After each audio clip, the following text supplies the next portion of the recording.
And my hair is all over the place. I am so sorry. I have like first day hair, so it's like real, it won't stay intact. Does anybody ever have that problem? I hate first day hair.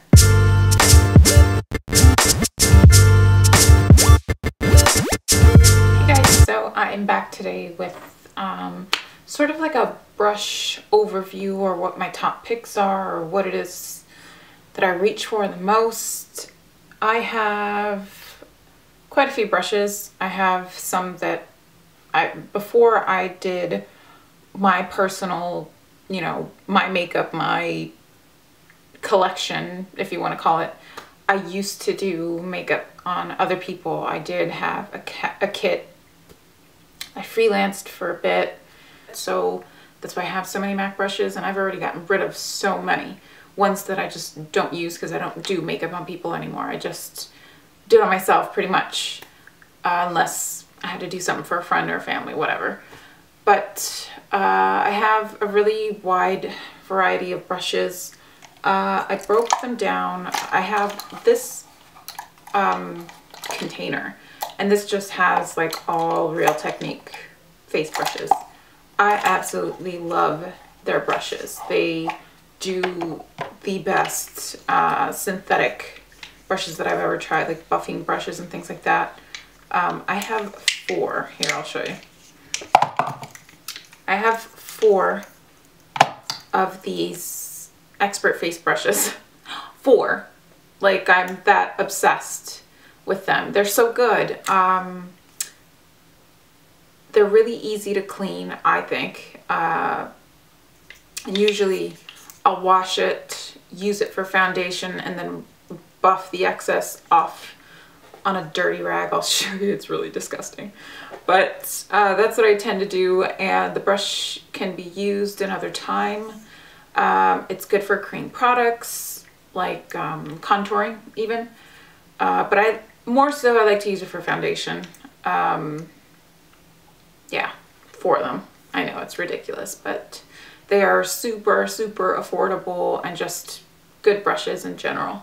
Then I have these Real Technique stippling brushes, which I use for cream blushes, maybe tinted moisturizers, or like a cream, what is it, like a highlighter. I know it's pretty wide, but I have a huge face, so I can get away with just stippling it onto the cheeks. I also have their Dome Shadow Brush and their oh, it's rubbed off. I'm not sure which one, from what kit this one is. The Deluxe Crease Brush, maybe? That might be it. These I like to use for concealer. And then I also have their Multitask Brush, because it came with the set, obviously. But this I use for powder, or maybe bronzer. If I don't want it to be, if I don't want to contour, I'll use this one. But Real Techniques brushes are super affordable. They're a great brand to start out with if you're just starting out with makeup. Start out with makeup. Next is this brush that you guys get to see a lot on top of my Muji stack. This was actually some candle that I got at Target. I can't remember. Oh, here it is. It was by the brand called Oh, it is Nest. Someone asked me if this was Nest. By Nest Fragrances. It was Vanilla Orchid and Amber. I got this a while ago. Finished the candle. I really like the pattern on the jar. I have yet to burn up my Diptyque candle, so I'm sure once I burn this up and clean it out, I'll transfer these and then maybe put the Real Techniques brushes in this container. But in here, I have my Aesop hand balm.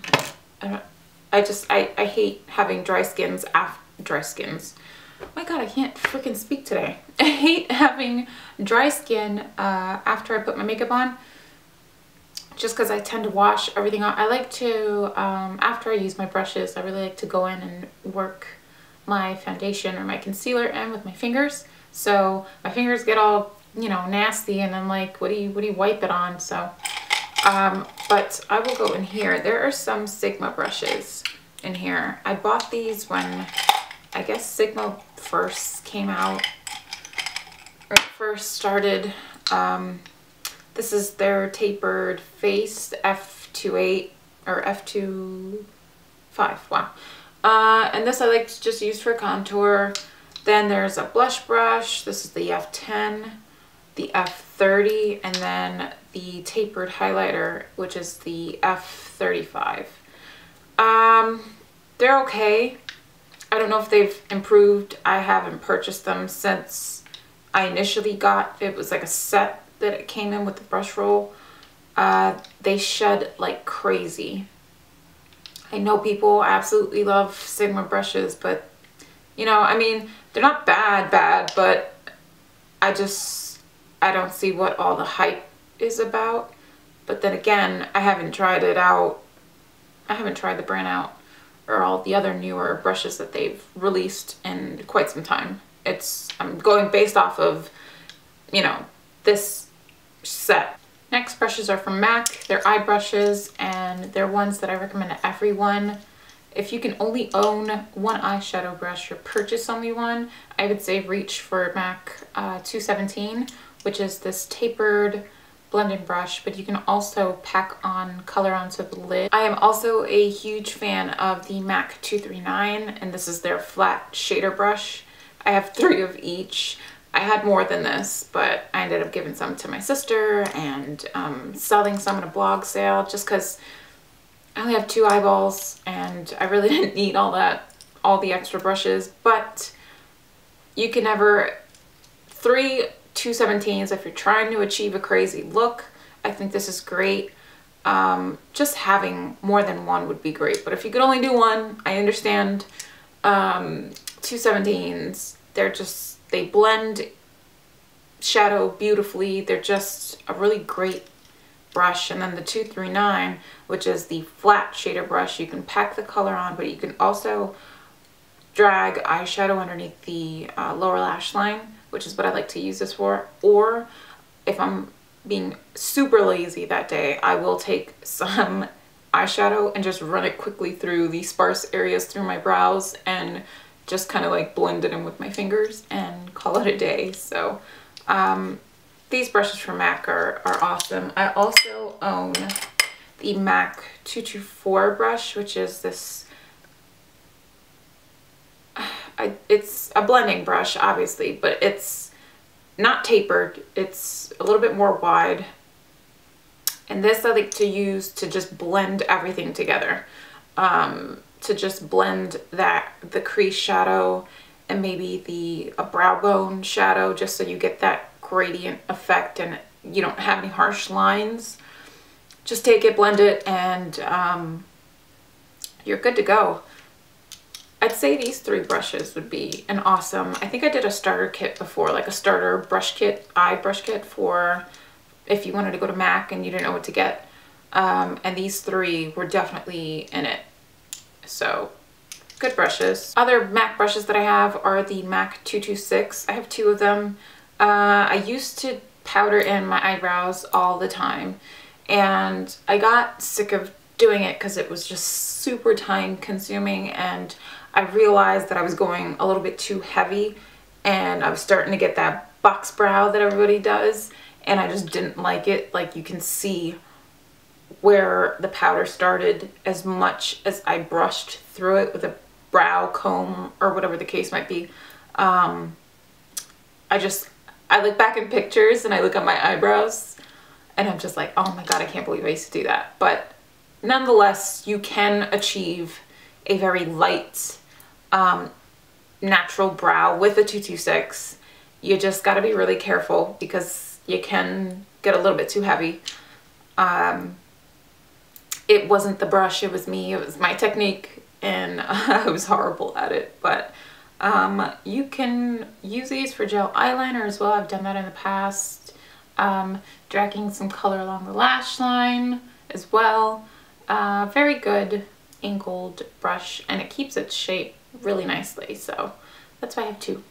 Now I have 2 of these like funky looking brushes, and they're awesome. This is from Nars, and this is their Yachiyo Kabuki brush, and this is actually from Hakuhodo.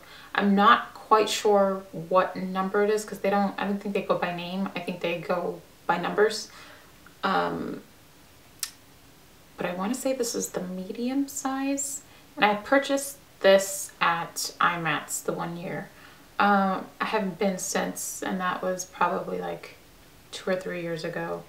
I know I'm going to piss people off by saying this, but I feel like M.A.C turned into like a whole YouTuber, teeny bopper meet and greet type thing, and it just took away, like the last time I went, it took away from the experience because there was all these little girls running around all crazy. You know, granted, if that's your thing, then go ahead. It just turned too kiddie for me. There was parents there with their kids, and I was just like, oh, you know, I left my kids at home just so that I didn't have to bring them here, and there's more kids, and it just really changed the game. Because I remember the first year I went, and it was a lot more